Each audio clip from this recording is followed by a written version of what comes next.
Good morning everyone. आप लोग की रिक्वेस्ट पर शेयर्स की क्लास रिक्वेस्ट आई थी कि शेयर्स पहले बता दी। चलो आपकी रिक्वेस्ट पर मैं शेयर्स कराऊंगी, लेकिन मेरी रिक्वेस्ट है कि इंग्लिश और हिंदी को अपना एक इशू मत बनाइएगा, क्योंकि मैं पूरी चीजें समझाऊंगी। ठीक है, तो इशू मत क्रिएट करिएगा कि इतना होना चाहिए था, इंग्लिश होना चाहिए था, हिंदी होना चाहिए था। मैं समझा रही हूँ, जो पीडीएफ अवेलेबल थी मैं वो करा दे रही हूँ। ठीक है, क्वेश्चन नंबर 1 है maximum number of members in a private company. अगर प्राइवेट कंपनी के मैक्सिमम बंदे पूछ रहा है तो मिनिमम बंदे भी पूछ सकता है। Minimum members in a private company पूछ सकता है। अच्छा जी, minimum members in a public company भी पूछ सकता है फिर तो, और मैक्सिमम बंदे इन अ पब्लिक कंपनी भी पूछ सकता है। अगर क्वेश्चन कह रहा है प्राइवेट कंपनी के मैक्सिमम बंदे बताइए, तो आंसर हमारा क्या है? 200। आंसर क्या है? 200। प्राइवेट कंपनी के मैक्सिमम बंदे अगर पूछ सकता है तो मिनिमम बंदे भी तो प्राइवेट कंपनी के पूछ सकता है। वो कितने होते हैं? 2। अगर मिनिमम बंदे पब्लिक कंपनी के पूछ रहे हैं तो 7। मैक्सिमम बंदे पब्लिक के पूछ रहा है तो कोई लिमिट नहीं है, अनलिमिटेड। यस। तो यहाँ पे हमें एक क्वेश्चन से कई सारे क्वेश्चन समझने। अब हम प्रैक्टिस कर रहे हैं एग्जाम की प्रिपरेशन। बस हमें कुछ समझना नहीं है, बस दिमाग में रखते चले जाना है, बस कुछ लिखना विखना नहीं। अब लिखने का काम मत करिएगा। तो यहाँ पे समझ आए, maximum member in a private company कितने? 200। मिनिमम कितने? 2। पब्लिक में मिनिमम कितने? 7। पब्लिक में मैक्सिमम कितने? कोई लिमिट नहीं होती है। Next question. अच्छा, ये पीडीएफ मैंने सारे लोगों को भेज दी है, कॉमन भेज दी है, सारे टेलीग्राम से भेज दी, चेक कर लीजिएगा। शेयर होल्डर्स कंपनी के क्या होते हैं? कस्टमर ओनर के बोले ओनर होते हैं। कौन होते हैं? ओनर ऑफ द कंपनी होते हैं। अगर यहाँ पे इक्विटी स्पेसिफाई किया जाता कि कौन से, प्रेफरेंस की इक्विटी, ठीक है, preference share holders known as a पूर्व अधिकारी, इक्विटी समता अंशधारी। हमसे पूछा गया शेयर होल्डर्स कौन होते हैं, तो ओनर ऑफ द कंपनी होते हैं। स्पेसिफाई करता है इक्विटी या प्रेफरेंस, तो equity real owner of the company कहलाते हैं। Right. Next, company is created by company act. Company act, पहले एक्ट कौन सा था? 1956। अब एक्ट कौन सा है? 2013। तो कंपनी एक्ट 2013 के अकॉर्डिंग कंपनीज क्रिएट होती हैं। Company is created by law, और वो एक्ट कौन सा? 2013 का एक्ट है। राइट। कहते हैं रिजर्व कैपिटल क्या होता है? तो रिजर्व कैपिटल क्या होता है? पार्ट ऑफ अनकॉल्ड कैपिटल, वो हिस्सा ना मांगा हुआ जो कि मांगेंगे हम at the time of liquidation of the company. Company जब लिक्विडाइज होगी, वाइंड अप होगी, तब हम पैसे मांगेंगे, अदरवाइज हम नहीं मांगेंगे। तो वो पार्ट कौन सा पार्ट है? Reserve capital. कोई दिक्कत है यहाँ पे? ये किसका पार्ट होता है? अनकॉल्ड कैपिटल का ही पार्ट होता है। Right. As per section 52 of the Companies Act 2013, security premium reserve cannot utilize 1952, ये सॉरी सेक्शन 52, सेक्शन 52 2013 हमें पता है 5 जगह स्पेसिफाई कर चुका है कि प्रीमियम कहाँ कहाँ यूज करो। तो ये बता रहा है कहाँ नहीं करो। Write off the capital loss से, issue of the fully paid bonus share, writing off the discount on the issue of security, writing off the preliminary expenses, the capital losses. Issue of fully paid up share के लिए करता है yes. Writing off the discount on issue of any security share और the debentures के लिए करता है। Writing off the preliminary expenses के लिए करता है। And writing of premium paid on redemption of preference shares और डिबेंचर्स। वो जो डिबेंचर या प्रेफरेंस शेयर, इक्विटी नहीं रिडीम होता, ध्यान रखिएगा। इक्विटी शेयर रिडीम्ड नहीं होंगे, शोध नहीं होंगे। प्रेफरेंस शेयर्स या डिबेंचर को जो हम रिडीम करते हैं, जो शोध करते हैं, उसका जो प्रीमियम पे करते हैं उसको राइट ऑफ करने के लिए। And buyback of its own share, buyback of its own share. लेकिन ये सेक्शन 52 नहीं है, सेक्शन 68 है। ठीक है, ये 4 बातें किसमें बताई गई हैं? सेक्शन 52 में बताई गई हैं। और ये किससे होता है कि 68, लेकिन 5 का प्रीमियम का यूज होता है, राइटिंग ऑफ कैपिटल लॉसेस में नहीं हो सकता। और सिक्योरिटी प्रीमियम क्या है? कैपिटल प्रॉफिट है। सिक्योरिटी प्रीमियम क्या होता है? ये कैपिटल प्रॉफिट होता है। कौन सा अकाउंट होता है? पर्सनल अकाउंट होता है, राइट? पर्सनल अकाउंट होता है। Security premium is a capital profit. Personal account कहाँ शो करते हो? रिजर्व एंड सरप्लस में सिक्योरिटी प्रीमियम के नाम से, ठीक है। Authorized capital of the company is mentioned in the memorandum of association. कहाँ मेंशन होती है? मेमोरेंडम ऑफ एसोसिएशन में मेंशन होती है। A company issued 50,000 share of ₹20 each. 5% premium, 10 were payable on application, balance on allotment. मैं समझा दे रही हूँ, आपने बताना भी है।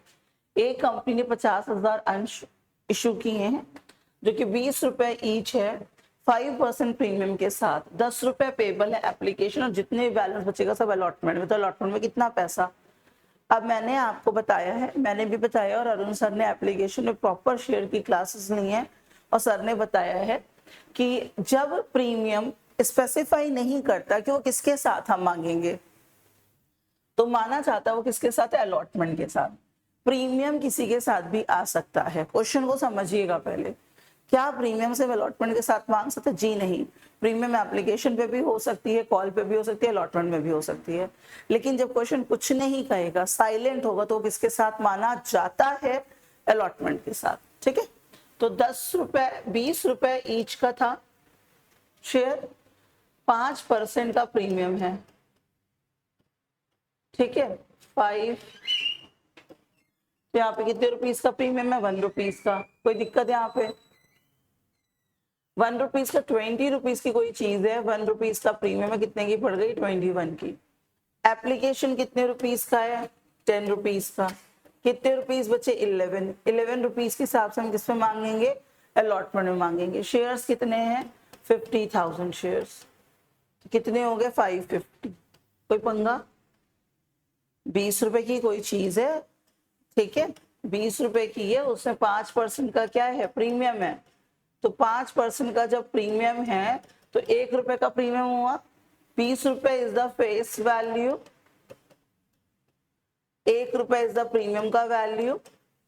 कितने का पड़ गया? 21 का। जब ₹10 आपके एप्लीकेशन में मांगे जा रहे हैं तो ₹11 किससे मांगे गए होंगे? अलॉटमेंट में। इज दिस ओके और नॉट? बात समझ आई? क्वेश्चन को समझा रही हूँ, try to do yourself once. Pooja limited ने इशू किए 50,000 इक्विटी शेयर, ₹100 ईच के। 50,000 शेयर इशू हुए हैं, ₹100 ईच के। प्रीमियम है ₹30 का। ऑल राइट, 130 का ऑर्डर, ठीक। Half of the premium amount was payable on allotment and remaining half was payable on the first call. यहाँ पे कह रहा है जो ये प्रीमियम है ₹30 का, हाफ अलॉटमेंट में ले लिया, दैट इज ₹15 अलॉटमेंट में और ₹15 फर्स्ट कॉल में है। Raja, to whom 500 shares were allotted, failed to pay the first call and second final call. His share were forfeited. On the forfeiture of share, amount debited with the security premium reserve account will be. Question को समझा दूं पहले, फिर बताऊंगी। कह रहा है यहाँ पे ₹100 का कोई शेयर है जिसमें ₹30 का प्रीमियम है, ठीक है, 130 हो गया।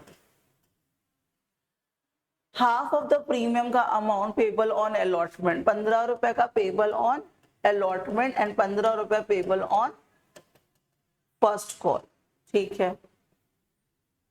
राजा टू हुम 500 शेयर और अलॉटेड फेल टू पे the final first call.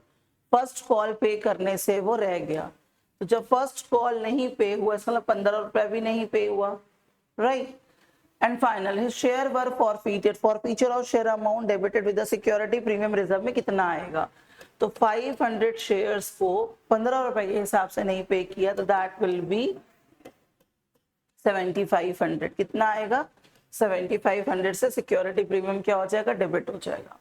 Forfeiture of shares में अगर प्रीमियम पेड है, अगर प्रीमियम पेड है, we have nothing to do with premium. Premium paid होता है, समझाओ उनको, थोड़ा क्लास चल रही है। लोगों के अंदर जैसे डिसिप्लिन नाम की चीज नहीं, कर रहे हैं यूपीएससी की preparation, but they don't know the class is also running here. Literally institutions का नाम लेने का मन नहीं करता किस इंस्टीट्यूशन के बच्चे, अदरवाइज 1 मिनट लगेगा कि पता चल जाएगा किस इंस्टीट्यूशन के बच्चे हैं जिनके पास इतना डिसिप्लिन नहीं है, तमीज नहीं है कि कोई क्लास ऑलरेडी रन हो रही तो थोड़ी धीरे बोले, and they are of 30+ student, that is 30 years plus student. Anyways, what I was saying, they made me disturbed. Wait a second. हाँ जी, security premium. They are of UPSC students. They don't know how to disturb the class. Security premium का amount जो होता है अगर paid है, right, अगर paid है तो we have nothing to do with security premium, हमें कोई लेना देना नहीं. अगर नहीं पे है तो सिक्योरिटी प्रीमियम का जो अकाउंट है वो डेबिट हो जाएगा फॉरफीचर की एंट्री से. ठीक है, तो ये नहीं पेड है, 500 शेयर में नहीं पेड है तो उतना डेबिट हो जाएगा. Is this okay? As per the SEBI guidelines, application money should not be less than of the issue price. देखिए, एक वर्ड है इश्यू प्राइस, एक वर्ड है फेस वैल्यू. इसमें बहुत आप लोग डिस्कस करते हो. सेबी की गाइडलाइन, एक होती है सेबी की गाइडलाइन और एक होती है कंपनी लॉ. ठीक है, इसको जरा आप ना बाइफरकेट कर लेना. मैंने अपने कई इसको ये बताया है लेकिन फिर बोल रही हूँ इसको बाइफरकेट कर लो. एक है सेबी की गाइडलाइन, एक है कंपनी लॉ. ठीक है, कंपनी लॉ के अकॉर्डिंग बात अलग होती है, सेबी की गाइडलाइंस के अकॉर्डिंग बात अलग होती है. सेबी की गाइडलाइन के अकॉर्डिंग तो 25% हो गया किसका, इश्यू प्राइस का, और 5% हो गया किसका, फेस वैल्यू का. ध्यान रखिएगा, कंपनी लॉ और issue price, I mean to say SEBI guidelines, both are different to each other, right? Calculate the amount of second in the final call when the Abhijit Limited issue equity share 10 रुपए each, premium 40% payable on application 3, allotment 5, first call of rupees 2. बहुत easy question है, देख लीजिए क्या है. 10 rupees का है, 40% का क्या है, प्रीमियम है. 40% का प्रीमियम बोले तो 4 रुपए का प्रीमियम. यस, अगर पूछता प्रीमियम के अमाउंट तो 4 रुपए, 10 रुपए में 4 रुपए हो गए, बोले 14 रुपए, बोले ठीक है. तो एप्लीकेशन कितने रुपीस का ले रहे हैं, बोले कितने का, 3 रुपीस का. कितने बच गए, 11. अलॉटमेंट कितने का हो रहा है, 5 रुपीस का. कितने बच गए, 6. फर्स्ट कॉल कितने की है, 2 रुपए की. कितना बच गया, 4. तो 4 रुपए will be called on the final call. Any पंगा, 4 रुपए will be called on the final call. Is this okay? ये 10 क्वेश्चन समझ आए हैं? तो ये 10 क्वेश्चन को पहले ना दिमाग में रखिए, फिर नेक्स्ट हम 10 क्वेश्चन करेंगे. इन 10 क्वेश्चन को आपको किसी 10 ही 10 करोगे नहीं, पूरा सैंपल पेपर कराएंगे हम और अरुण सर मिलकर के कराएंगे. पूरा सैंपल पेपर होगा, लेकिन ये 10 क्वेश्चन को पहले अपने अंदर रिटेन करिए, फिर नेक्स्ट क्वेश्चन करते हैं. ठीक है, मिलते हैं नेक्स्ट 10 क्वेश्चन. पहले ये कंप्लीट करो.